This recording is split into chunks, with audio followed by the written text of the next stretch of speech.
All right, let's dive right into this explainer. Today we're unpacking a really fascinating and honestly kind of counterintuitive perspective from spiritual teacher Sadhguru about the hidden dangers of hoarding certain sacred artifacts. It's so common right now to see people collecting spiritual items from their travels, treating them like lucky charms or just, beautiful decorations for their living rooms. But the insights we're exploring today challenge that exact behavior in a pretty profound way. We're going to look at the actual mechanics of why these esoteric items, when they end up in the wrong hands or the wrong environment, don't bring peace at all, but instead wreak absolute havoc. So picture this for a second. Intentionally dumping highly sought-after, incredibly powerful sacred items directly into the rushing Kaveri River. Think about that. People travel literally across the globe and spend absolute fortunes trying to acquire these specific spiritual treasures, right? Fully believing they'll bring ultimate well-being. Yet Sadhguru explicitly describes gathering up these exact items and just willingly throwing them away into the water. Why on earth would someone do that? What makes a so-called treasure so dangerous that it needs to be permanently discarded? Well, over a span of about 15 years, Sadhguru collected 8 of these extremely rare and powerful Rudrakshas. But he didn't seek them out to build some sort of personal collection.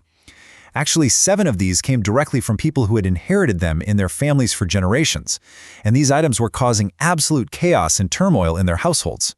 When he pinpointed the Rudraksha as the source of all their troubles, the families basically offloaded them onto him. He held on to these 8 specific beads for years, until finally, right after the conclusion of a massive consecration event, he took all 8 and just dropped them straight into the Kaveri River. Gone. Okay, let's look at our first culprit, the Eka-Mukhi paradox. A tool, definitely not a toy. So, what exactly is the Eka-Mukhi? This highly revered, single-faced seed is exactly the type of artifact that was causing destruction in those families we just talked about. Everybody seems to want one. But here is the massive catch. It is intended exclusively for ascetics, people who have completely renounced the world. It's uniquely wired to pull the wearer's energy into a solitary, detached state. In fact, it's generally said that if you wear an Eka-Mukhi, within 12 days, you'll leave your family. And it's not about forcing you out the door. Rather, the very nature of the bead sets your energy into a mode where you literally cannot be around other people. And this brilliantly illustrates the core conflict here. It's a sheer mismatch of energies. On one hand, you have the ascetic life, which is one-pointed, totally solitary, and intensely disciplined. On the other hand, you have family situations, which obviously require physical contact, deep emotional bonds, and the flexibility to adapt to tons of different scenarios. If your whole life is one-pointed, wearing this bead is fantastic. But if you're trying to maintain a multifaceted family life that's full of emotional connections, wearing an item that demands absolute, solitary focus is going to violently pull your life in 2 completely opposite directions. If it's pulling you one way while you try to go another, disaster is pretty much inevitable. Sadhguru actually throws this question right back at us. Don't you have many faces? I mean, in a family situation or just a normal societal life, you play so many different roles. You've got different faces for the different people you interact with every day. Your kids, your spouse, your boss, your friends. He emphasizes that if you have many faces and you put on an Eka-Mukhi, which literally means one face, you are simply asking for trouble.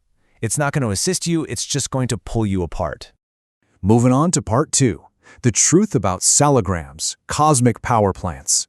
Which brings us to a second, deeply misunderstood object, the salogram object. What is it, exactly? Well, it's a naturally occurring, incredibly rare piece of stone, but it is definitely not just a nice rock to put on your mantle. It acts as a microcosm. It functions as a tremendous, highly concentrated storehouse of energy that carries the exact same type of energy as the cosmos itself, just shrunk down into a magnified, localized version. It is essentially a piece of raw cosmic power.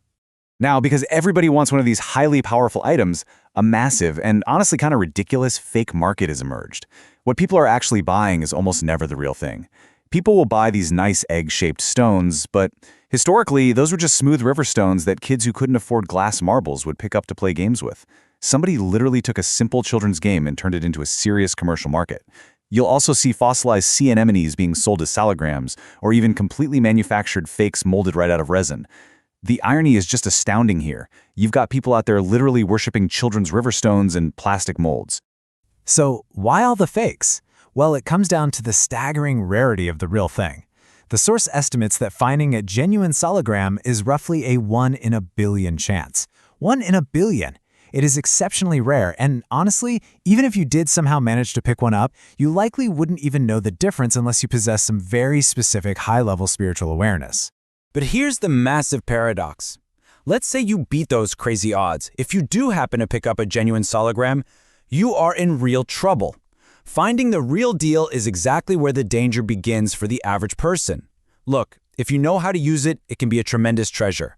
But if you're just a regular person living a simple life without intense spiritual discipline or focus, you should absolutely never, ever keep one in your home. This actually sets up a very real, very dangerous generational trap.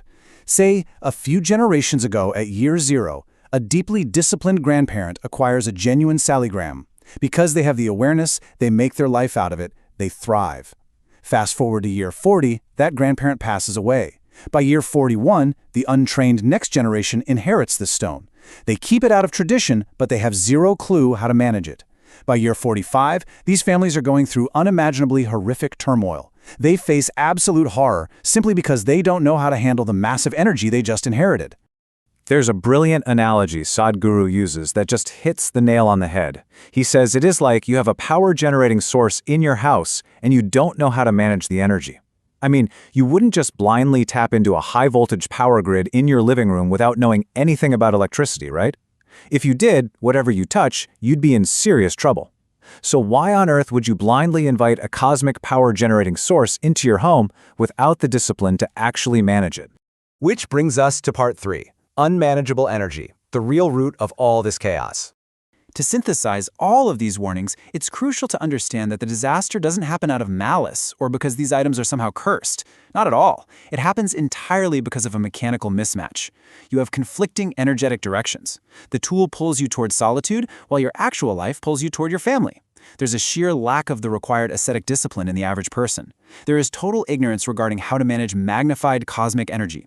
And ultimately, the real danger comes from treating profoundly powerful spiritual tools like they're just casual decorations or fun souvenirs to pick up on vacation. Finally, part 4, the real spiritual focus, looking inward. The ultimate takeaway from this whole explainer is a clear pivot in where our real spiritual focus should be. We really need to end that souvenir collection mindset entirely. Step 1, stop looking for fancy, magical pieces in riverbeds or on trees. Just leave them alone. Step 2, pivot entirely to genuine internal work.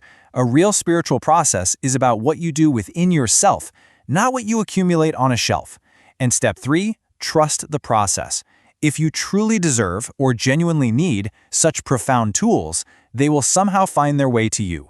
But right now, you probably just don't need them.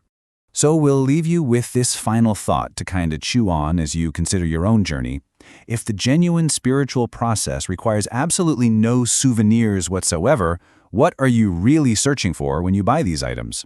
Are you actively building real internal discipline? Or are you just collecting spiritual trophies and, without even knowing it, inviting chaos straight through your front door?